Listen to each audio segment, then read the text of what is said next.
Every night you lace up and you protect the game's integrity, but who's protecting the money you earn?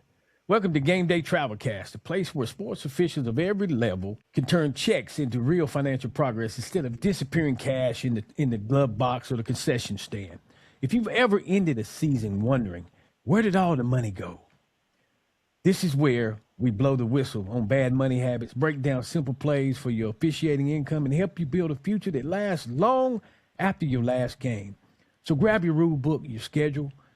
Donnie Daniel is here to help you review the toughest calls you make off the field and make sure every game fee you earn has a job and a purpose and a plan.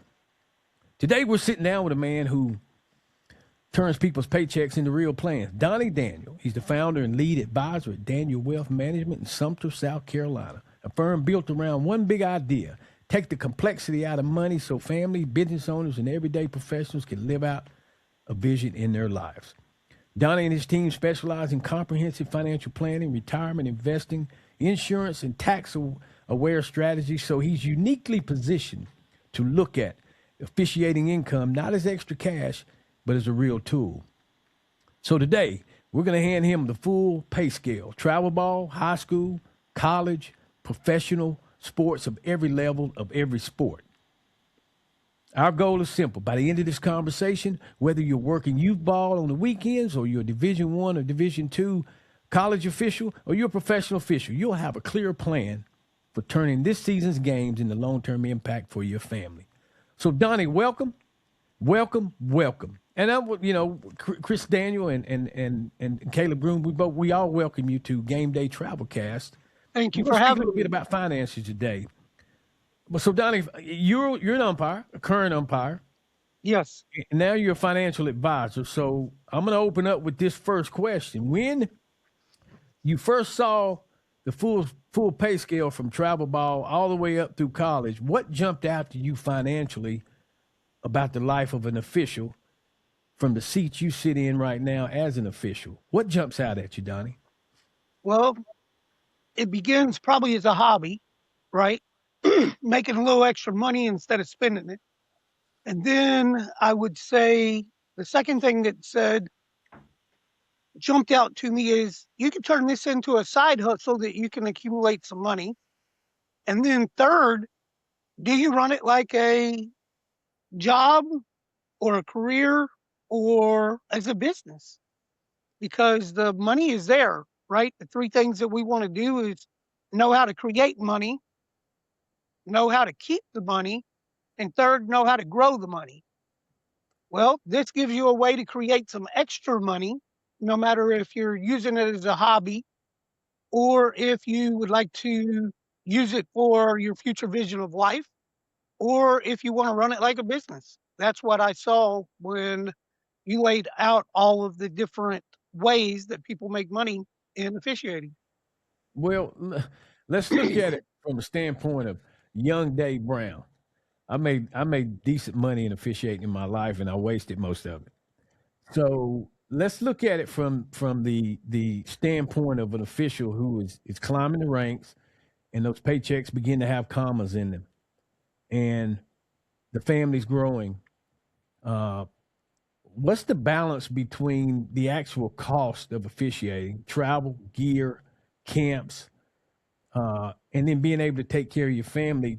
Donnie, and you're a spiritual guy, so this is the part of the question that I think is lost on a lot of officials. What is the cost at the end of the day when you break down car repair, mileage, travel, time from work, and then time missed with the family? At the end of the day, what is the cost if you're not using those funds for future planning for the family? Man, that was well said, DB.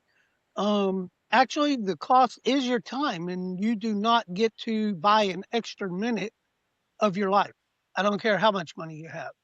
So, if you are going to spend time away from your family, why don't you put a goal in place to put enough money to be intentional and take your family maybe on a vacation, a getaway at the end of baseball season, football season, basketball season, whatever your sport is officiating.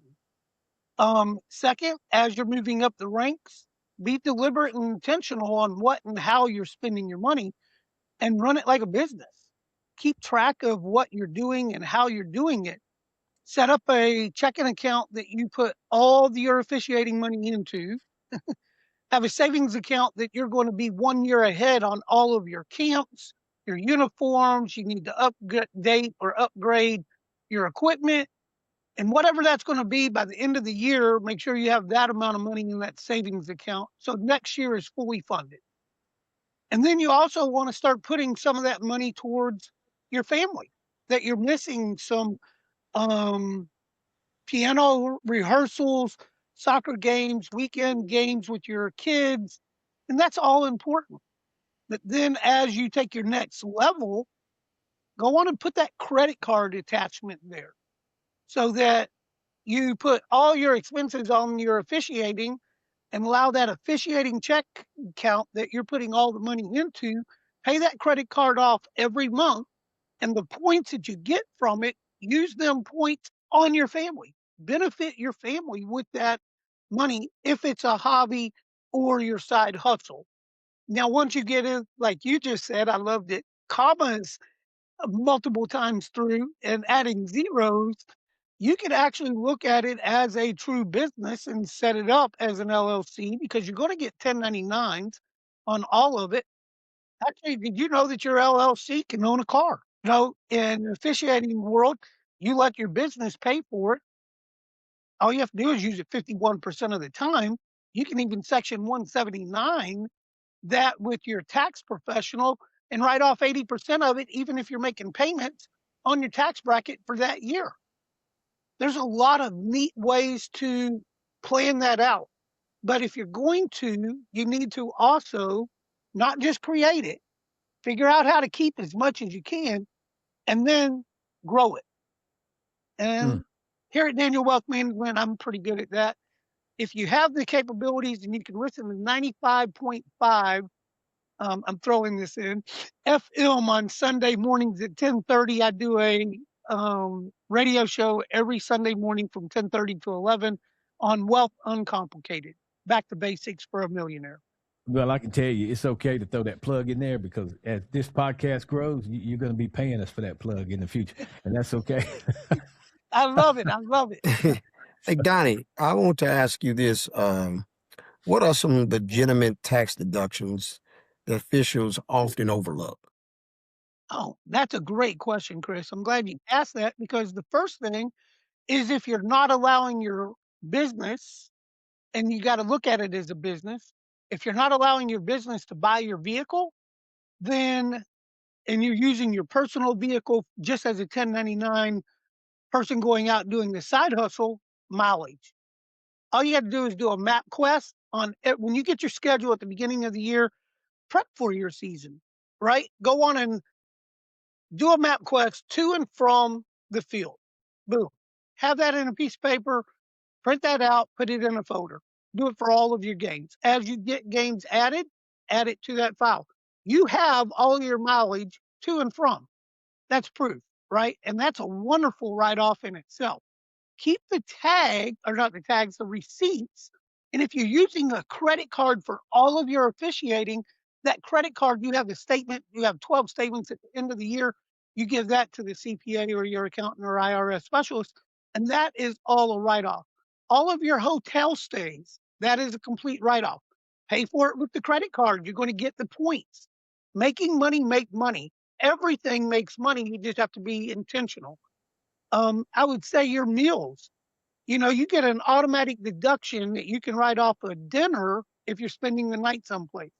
If you're going to be someplace for more than 7 hours a day, don't quote me on that, it might be 6. You can write off your lunch, right? So, Donnie, Even does if you that? don't have a receipt, you can write that amount off. Well, Donnie, would that include? And we're not going to be on the field 6 hours unless we're giving away baseball, extra Travel. innings. But so 7. So does that include the 2 hours travel to and 2 hours travel from? Absolutely. Wow. Okay. So And if your here's one question. mileage links to it, and everything has to just have a paper trail, so you want to make it as simplified as possible. Do your map quest at the beginning of the year, put everything into the one checking account, put it on your credit card, pay it off each month, rack them points up and use them points for your family. And then as you start building it up, get your savings account to be 1 year ahead. So everything's taken care of next year. Okay, so Chris, that's a great question, but here's the elephant in the room. Donnie, you're an umpire, okay? And of course, this podcast is for all sports officials. You happen to be an umpire, it's baseball season. But I've learned this about tax preparers. Most people don't have a financial advisor. They go to a tax preparer. Now, if a tax preparer does not understand baseball, they're looking for you to guide them as to what you can deduct. So this is very educational because most tax preparers, I'm an umpire and this is where this money came from, they may not ask the right questions, correct? Absolutely. Yeah. Yeah. Absolutely. I'm not a tax professional either, but you we got do people around. tax strategies and tax content. Yeah. I have a very smart team that's with me. So Caleb, from a current umpiring standpoint in the locker room, traveling, how often does finances and what I'm doing with my finances, people keep that stuff under the cuff, but is it a point of conversation for officials? I'm trying to think, Chris, did we talk about finances? I've recently retired, but I don't think guys actually talk about finances. Most guys are trying to hide their finances. So Caleb, what's happening in the locker rooms when these conversations come up about reasonable and responsible money management? It definitely comes up in terms of how much are you getting paid for this game? How far did I travel to this game? And is it worth it? Yeah, is it worth it? Wow. What does this conference pay again? How quickly do they pay out? Yeah. Because we've got the whole spectrum of people, from folks who are honestly concerned about paying the bills this month, and so it actually matters when the check comes, to folks who all that stuff's all going to a pile, and it's excess money, and so their concerns are further down the road. What am I going to do with it? Eventually. And so we're seeing kind of the full spectrum, especially as people go up and they say, okay, well, if I work a game for this conference, I'm going to make X. If I could work a game for this other conference, I can make 3X, and so it's definitely a conversation, because, again, it's real. It's real. Like, these things pay out for youth sports. Sometimes they pay out immediately. Sometimes for college or professional sports, it's going to pay out in the month, into the season. So it's definitely a topic of conversation. Again, it's just a huge spectrum that we have in sports officiating, from teenagers just starting out, and they don't know anything about money, to people that are hanging on because officiating money is real money, And something that I see a lot, and Donnie, I'm interested in your take on this, is financial literacy is also all over the spectrum in the locker room. So where would you point someone who is 15 years old, 22 years old, who just doesn't quite know how money works in the real world yet? Well, Caleb, that's for all young people, if they're officiating or not. Financial literacy has been dropped out. I'm proud to say I am one of 120 that FDIC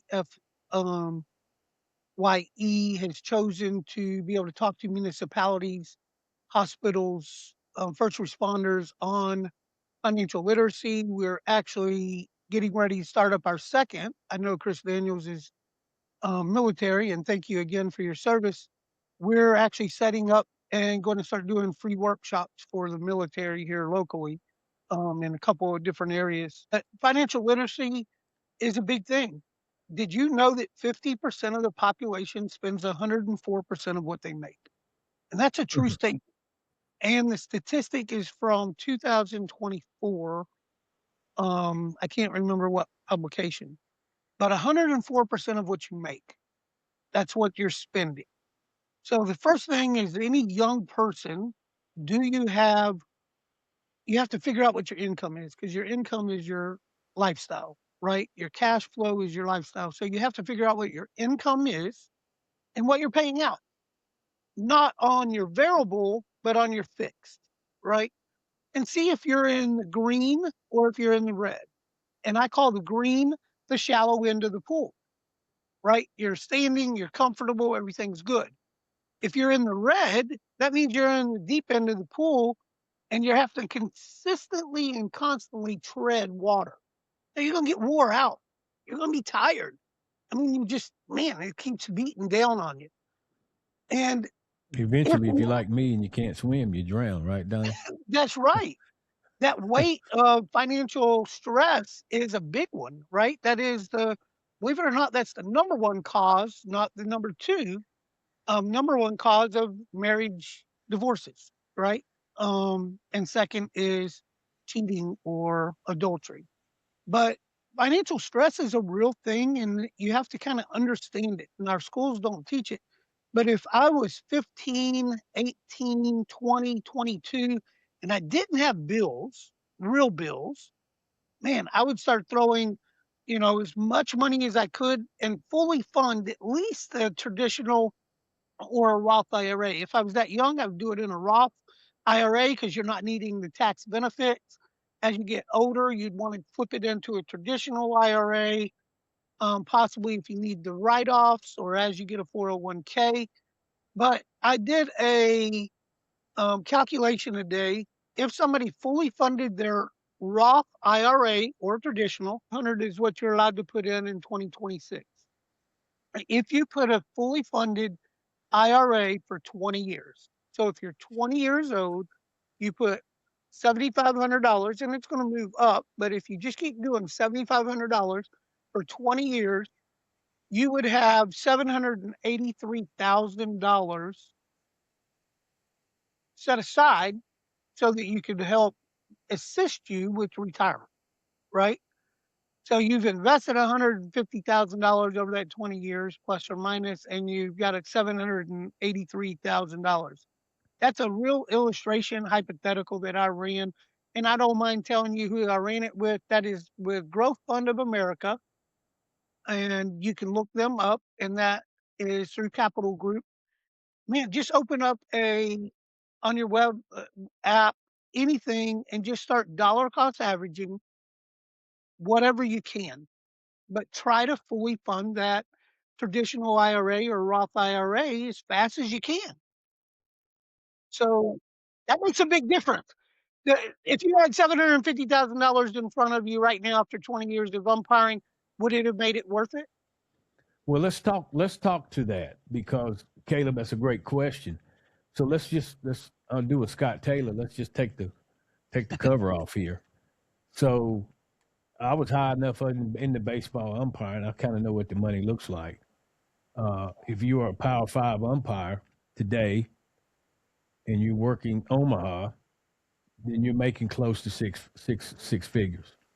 Okay, if not over. Okay, let's just be real. In ballpark, give or take 10,000 or so, depending on who you are.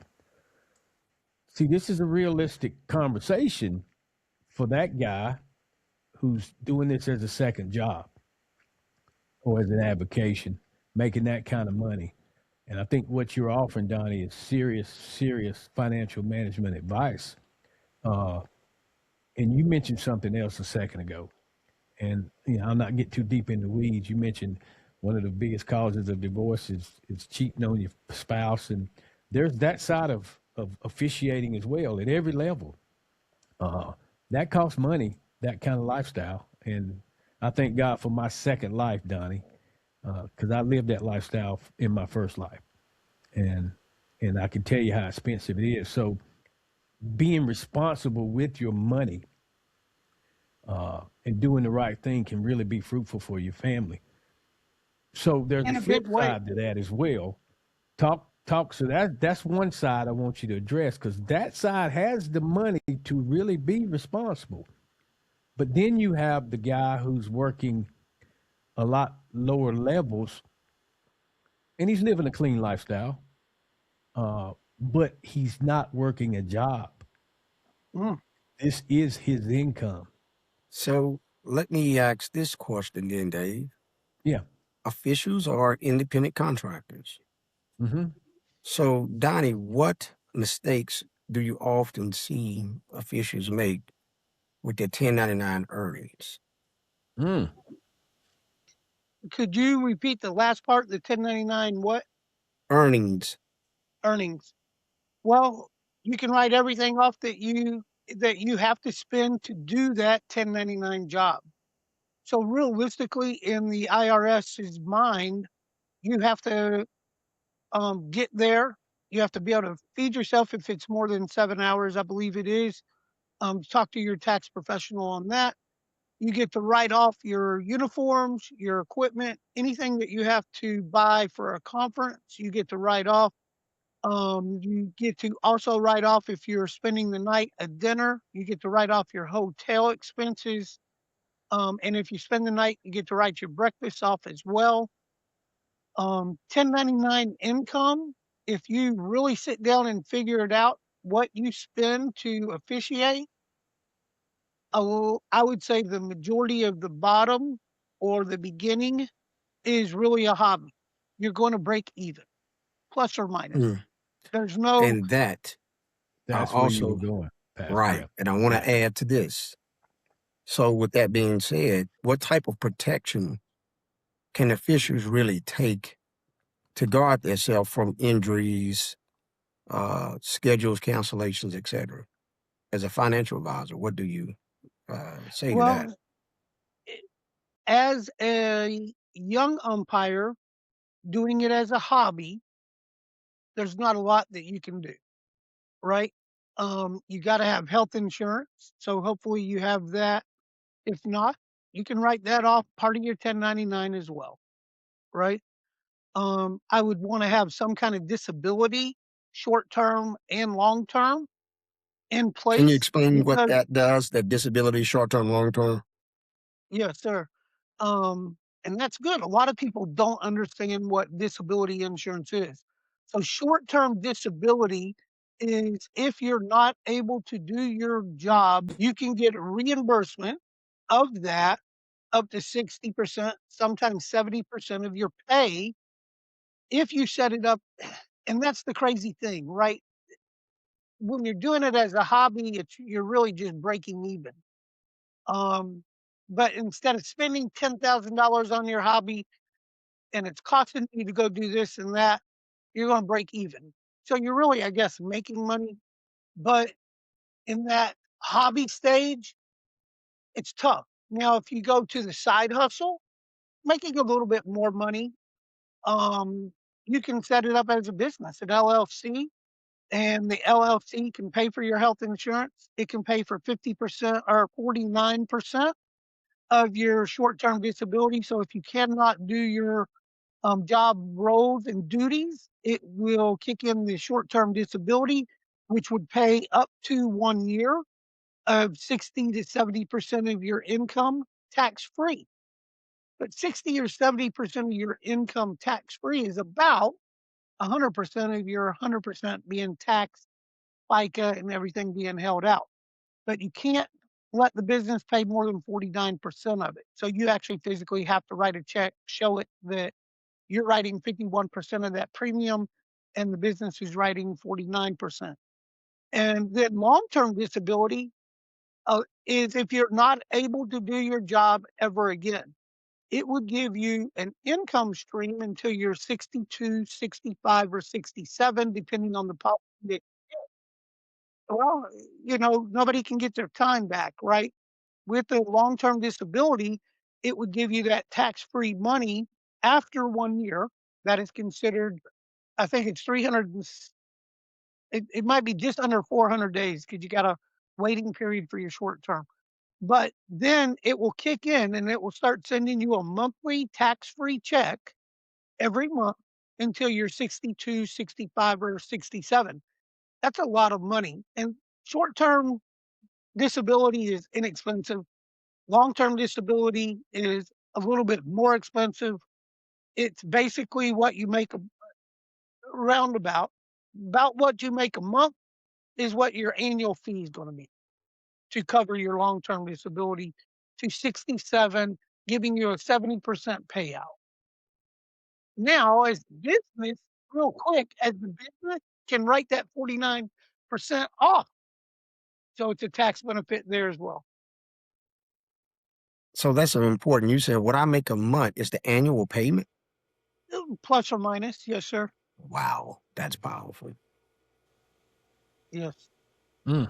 Protecting yourself, protecting the ones that you love all the way around is very important. I could go into a discussion on protection. As you all know, at Daniel Wealth Management, we have a mission, vision, and values. And at Daniel Wealth Management, we care and listen. We strive to protect, manage, and grow your future vision of life. We do this with character, integrity, and confidence as we seek to earn your trust and celebrate life's journeys together. So many people forget to celebrate and make life memories. As you got to put that in your goals, right? And you got to be very intentional and deliberate about it. I'm not wanting to jump off of what you were just asking, but you said if I was a young person, what is the one thing that I'm not writing off on my 1099s? Well, you can't write your time off, right? So you better be very clear on what your expectations are. And is your activities adding up to your goals? A lot of people complain, oh, they just bypass me. Oh, they look right over me. Well, is your activities, are you doing what you need to be doing to reach your goals that you are setting? On the field, off the field, on the court, off the court, at work, not at work, at church. Are you doing what you're supposed to be doing? And them activities add up to what you eventually want to be able to attain. Sorry, I No, went off there. no, that's good. Donnie, I'm seeing a lot of folks who aren't in a position to invest because they have debt eating up all of their paycheck from work and all of their game checks. What advice do you have for someone who is, getting chased by interest every single month? Well, Caleb, that is a great bring up, right? Because, like I said, 104% is spent with 50% of the population in the United States.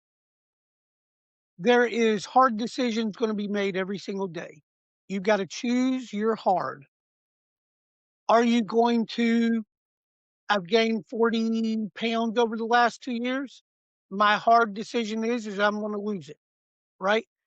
So do I go to the gym in the morning, watch my calories? It's hard. Am I going to work out or am I going to eat the donut, right? Well, in the financial world, it's the same thing. You have already overspent. It didn't happen overnight. You've got this credit card debt. You're not going to get out of it overnight. You can't take a pill and all of a sudden, boom, all the weight falls off or all the debt leaves you. So you have to be very deliberate. And there's two ways that you can do it. Some call it the avalanche, which means that you take the highest interest credit card and start paying on that. I'm not a big believer in the avalanche. I am kind of a Dave Ramsey guy. I taught it forever at my church. I believe in the snowball effect. So what you do is you sit down and just write out number one. And start at the lowest. Credit card one, I owe X. I don't care what the interest rate is, and then write what the minimum payment is. Then you do credit card two, what you owe on it, the minimum payment. Not what you pay on it, what your minimum payment is. Credit card three, X, what your minimum payment is. We'll just stay with three to begin with. So then you're going to look at your cash flow. Cash flow is your lifestyle, and you got to make some hard decisions. What am I going to cut out? What have I got in my house that I can take it to the garage sale and sell it, or put it on marketplace and sell it? Because if you haven't used it in the last 60 days, you probably haven't used it and you aren't going to use it. Go sell it and pay that towards the first credit card debt, right? Wipe that one out immediately. And then you want to deliberately set aside a percentage or amount or however you want to figure and put that every month to the lowest credit card balance until it's paid off and just pay minimums on the other. When that is paid off, you're going to roll that money, what you were paying, right down to the next level, including the minimum payment and what you were paying, and tackle that one. It may have taken you 2 years to get in debt. It may take you 2.5 years to get out of debt because that interest rate. But I will tell you, debt is the keeper, right? Debt keeps you from being able to do things. Now, liabilities are not a bad thing. If you're buying assets, not buying toys, right? And that's where the big problem is. We're out on that long weekend, or it might be our first weekend, and Friday night after the games at conference ball, we go out and we go to Outback, and well, we rack up $100 bill for ourselves, and we might only be getting X for the whole weekend. Then, you just got to be deliberate, make them hard choices, but make them each hard choice. And if you mess up on that first hard choice of saying, okay, I want to use my credit card and I know I can't pay it off, man, stop. Do you really need to buy whatever you're getting ready to buy? Make that hard choice. Turn that off. Don't buy it. That's your first hard choice, but it was for the betterment of yourself. Because I believe, and I tell my team every day, figure out a way to add value to yourself every single day. If you are, then you're adding value to the people that you're going to be around. And if you're doing that, then ultimately you're going to be a blessing in somebody's life in the future. Because if you're stressing about everything else, you're not going to be able to help the mother at the grocery store that has to take stuff out of her basket and put it back. But if you've got your financial life kind of set up and you intentionally, hey, ma'am, put that back in your basket. And by the way, why don't you go get a little bit more milk and cheese and bread and pay for it, right? But if you're not financially organized, it's tough to do that. That's what I love about you, Donnie, and that's a good segue to what I want to get into right now. And you're an umpire, so you're going to understand where I'm coming from. It doesn't matter whether it's umpiring, officiating basketball, officiating football. That official, and we've all known him, who does it for a living, and then it carries over into his officiating. He won't eject the coach. He gets run over, talks about his partners because he's protecting his next game. This is real. Okay? Now this is real. You've probably been in the locker room with this. I've seen it at supervisor level. I've seen it as a umpire, fellow umpire level. That guy, this is his livelihood. So if he ejects too many coaches, he may have to go do something else. So he doesn't eject anybody. He runs his partners, throws them under the bus, protecting his next game. What you just spoke about talks to that. I think what you just talked to, it spoke to why you want to be responsible. Even if you're doing this for a living, there's a right way to do it, which carries me into what I really wanted to say. And on Gameday Travelcast, we don't throw names out there. If we mention someone's name, it's to give them credit for what they've done in the sport, whatever sport it is. But can you speak to an experience you had where an official has been very responsible for their money, invested it well, a success story that you could tell us about without naming names? Because there is a flip side to being responsible for money and not having to be a slave to the check to where it compromises other areas of your life. Talk to that a minute. Well, there is one occasion that I can think of real fast. It was on a Saturday night. We had a midday game. Friday night, we typically go to Outback if whoever your crew chief is and you get multiple people, crews trying to get there. Saturday, you're kind of on your own with your own crew. We were at a little bit nicer restaurant and we're sitting there, we're eating, and the waitress was just looked down, right? And not complaining, not doing anything. She was doing her job. You could just tell that she was wore out. She was tired. And one of the umpires started asking her questions. And when you first start hearing that, you're like, oh my goodness, is he trying to, get our number or something like that? But he kept asking, and I'm like, man, he's legit. You know, I will say that he was a military person, and military people tend to take care of their money a little bit more cautiously because they kind of get their hand slapped when they don't. And at the end of it, he said, ma'am, how much is my bill? And she said, whatever that number is. And he said, all right, I'd like to pay it. And whatever that is, I'd like to leave that as a tip as well, you know? And that kind of made the other two of us that was at the table, like, but I believe, no, I did. I believe the other person did as well. Do you know that just with that little thing, and it's probably an extra $220 maybe for the three of us, it put a smile on her face, and you could kind of see her shoulders go back and took a little pep in her step. Little things like that. When you're just out there doing anything, a smile can change a whole lot of people's bad moods, right? Kind words can change that as well. But when you're in a right frame of mind and you're organized, you're financially organized, you're not really stressing where's your next payday, like you had said, being able to stay on the field instead of having to find another job, people's going to respect you a little bit more because your character and integrity is there. You have a standard. And once you set your standard and that's who you are, live by it, you know? And if you can put your head down on the pillow every night and get a good night's rest, not worrying, hey, where's the next paycheck going to come from? Where is this coming from? How am I going to pay this? You feel pretty darn good. And we do workshops. And I know that my young people here on the team, we're talking about doing the workshops and putting them on Facebook or something. I don't know, maybe even a podcast, something similar like this. But if you pick up a book, you can pick up my book. It's called Wealth Uncomplicated, Back to Basics for a Millionaire. But it kind of walks you through the easeability of simplifying your life. Basically, at some point in time, if you're talking about budget, and once you get your budget in place, everything else kind of flows.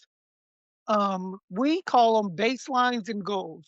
So in your house checking account, you and your spouse, every bit of money that comes in. Now, outside of your business checking account, so you give yourself a paycheck, put that into your house checking, you and your spouse, boom. And it needs to be 1 month ahead of what your monthly bills are. So we're going to use easy numbers this evening. $1,000 we'll say is your monthly bills. That is your expenses.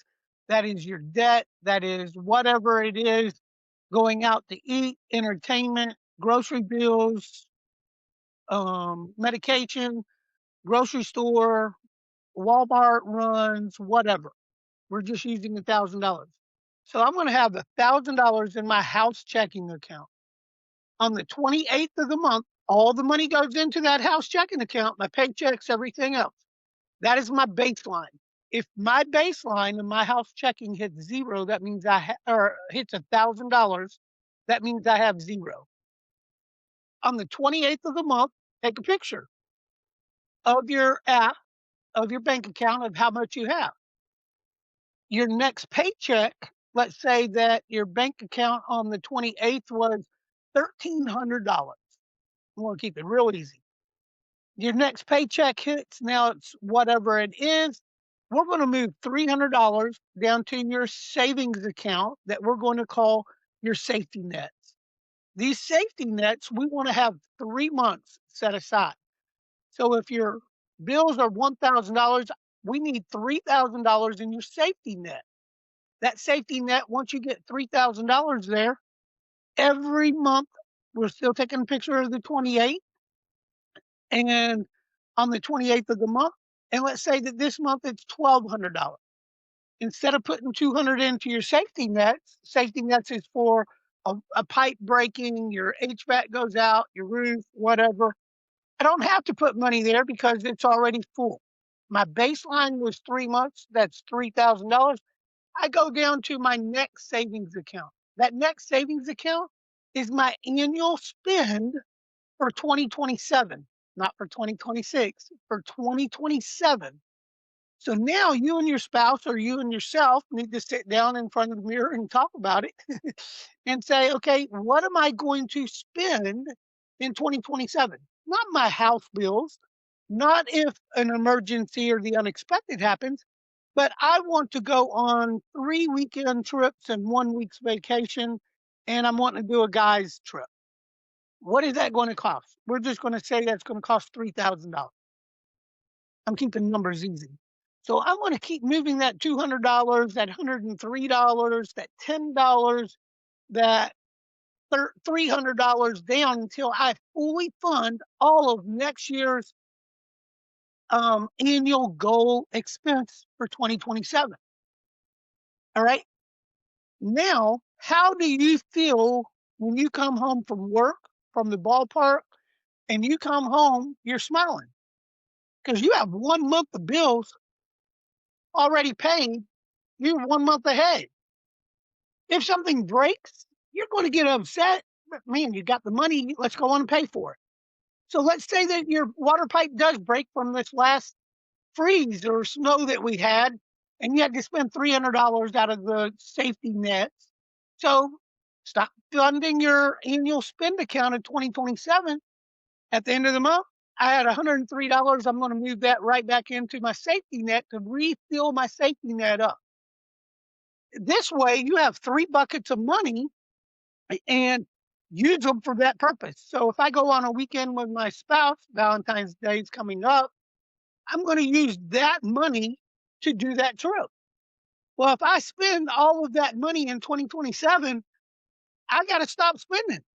Well, I was wanting to take another trip. Well, you got to have that hard question to yourself. Am I going to go in debt or am I just going to say, hey, let's stay at home this weekend? Make that hard choice, right? But fully fund your safety nets, fully fund your house checking, fully fund next year's annual expenses. You have them 3 things taken care of, you're going to be a blessing in other people's lives because you're going to be more cheerful. You're going to be happy go lucky. And if somebody pulls out in front of you, you're not going to really be, you know what I mean? I want to take it. I want to take it a step further. Yes, sir. Professional officials are the only one that has retirement pensions. What retirement options do you recommend for amateur officials? Well, as we talked a moment ago, Chris, if you are fully funding a traditional or Roth IRA at $7,500 for 20 years, and you just fully fund that, you have $783, $783,784. You had put in $150,000 over a 20-year period. That's pretty good. That's called compounding interest. Interest being paid on interest being paid on interest. That's one way, but if you have it as an LLC, it's a business, so then you operate it as a business. You can actually do a self-employed pension plan, IRA, or a SEP IRA, and you can actually put up to 25% of what you make into that, which would be a dollar for dollar write-off from the business. You can still fully fund your traditional or your Roth IRA, but the business is paying your pension for you. So Donnie, Um, what if amateur officiating had a group pension plan Hmm. that a percentage of your yearly officiating money went into a pool with thousands of others? And I'm not talking about a union. I'm talking about a officiating pension plan funded by a financial group where every official pays a percentage. What is that feasible? What would that look like?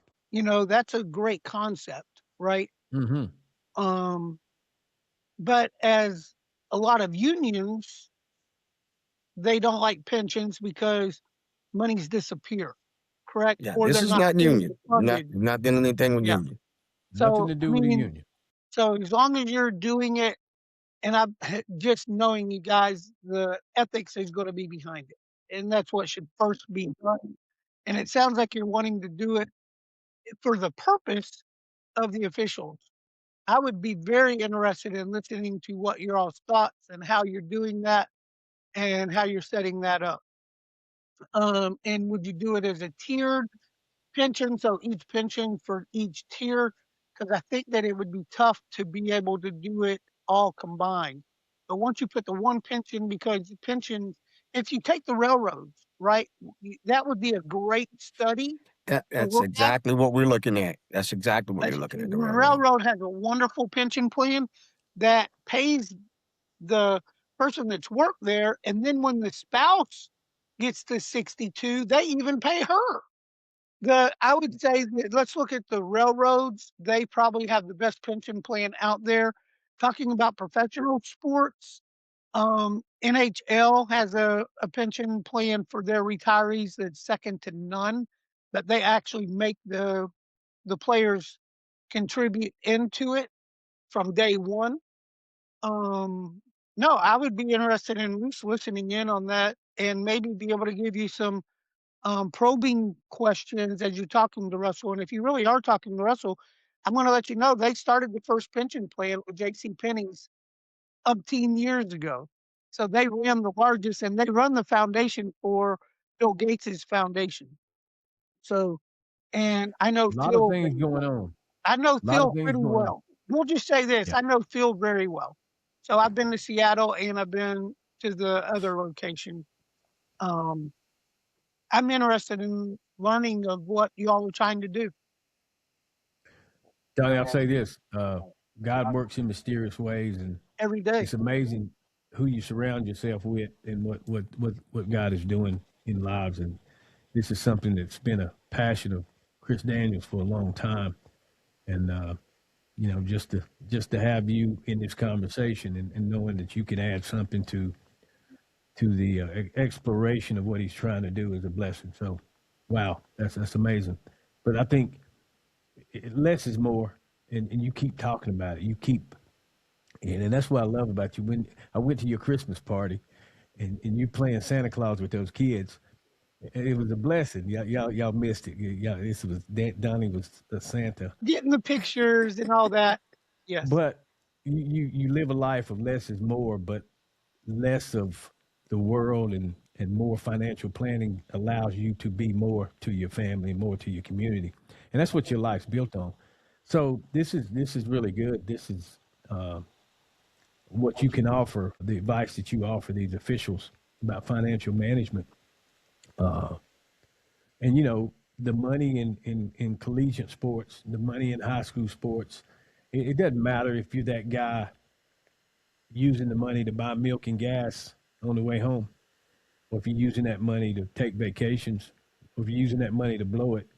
There's a better way to manage that money, and you're hitting on those things right now. And Caleb, I don't know, we talk about what is the communication, what is the conversation with officials. I know guys don't want to talk, guys and gals don't really want to talk about money, but these conversations need to be had. And so here on Game Day Travelcast, we're having one. And Donnie, we will give you a chance to plug your book. What's the name of that book again? I have my first book is called Wealth Uncomplicated: Back to Basics for a Millionaire. And my testimony is in the first chapter. So you can buy that at Barnes and Noble. They just picked this up. We're on Kindle. I believe right now you can get it for 99 cents. On Amazon, I think it's $4.99 for a paperback, and then at Barnes and Noble, I think it's $29.99 for the hardback. If every official listening today wrote down one simple rule for their money this season, what would you think that rule, what would you advise that rule to be? You're creating money. Now keep it. Open up one checking account, put all of your money, all the paychecks, everything into that one account. pay all of your bills out of that one for officiating out of that account. I would rather you do it on a credit card and pay the credit card every month. So you're adding up points if that's at a Marriott or airlines or cruise. So that because the time that you are taken away from your family, um, a weekend at the beach or the mountains would do you and your family a lot of good at the end of that season. And with them points, you wouldn't have to pay a whole lot. So one account, know what your checks and your balances are. That means knowing what's coming in and what has to go out. Well, I would add this: uh, if the question was asked to me, be transparent. When you say one account, don't be that guy that has a family account in his account or her account. And that's just ethics in life. It's all about the family. It's all about you robbing from the family. So don't rob Peter to pay Paul. Make officiating work for your family first, and be transparent about the cost of officiating to yourself. But man, it's great to have you on Game Day Travelcast. I'm gonna see if Caleb or Chris has a parting question or parting word for you as you took time out of your life with your family. And I look forward, man. You have a great business down there, and you have a great staff. Thank you. And I did come to your Christmas party. What you do for your clients is off the chain, my brother. Thanks. You We will you try. will be blessed. But Chris, Pastor Chris and Caleb, any parting words for our guest tonight, Donnie D. Daniels? Donnie, thanks for your time, Donnie. It's an important topic. We're dealing with stress in the locker room and on the field, and if our folks can take care of their money, then there's a lot less stress that they're gonna bring to the crew and to the game. And so it's an important mission that you're on. Thank you for being on that mission, and thanks for sharing all this info with us. I'm glad too. Thanks for having me. And Donnie, you said something. I just want to go back right quick. You said something early in this podcast about treating it as a business, and so many officials struggle with paying for on the job training, camps, clinics. This is where you get better. If no other tidbit is taken, use this as a business and plan for your training, plan for your professional development, and don't let that be a hindrance. And I see so many people, so many instances in the position that I'm in. I see that guys can't afford to be good, and that's a sad thing to say. They can. It's just a hard decision that they have to make, right? Yeah.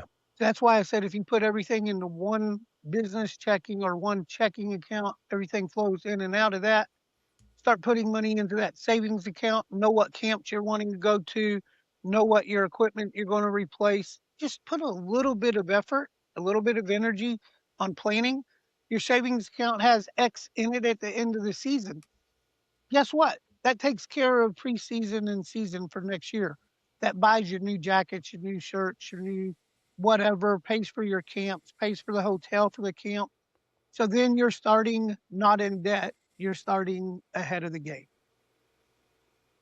Donnie, thank you for being our guest on Game Day Travelcast, talking financial management with Donnie Daniel of Daniel Wealth Management. Thank you, my brother. Thank you guys.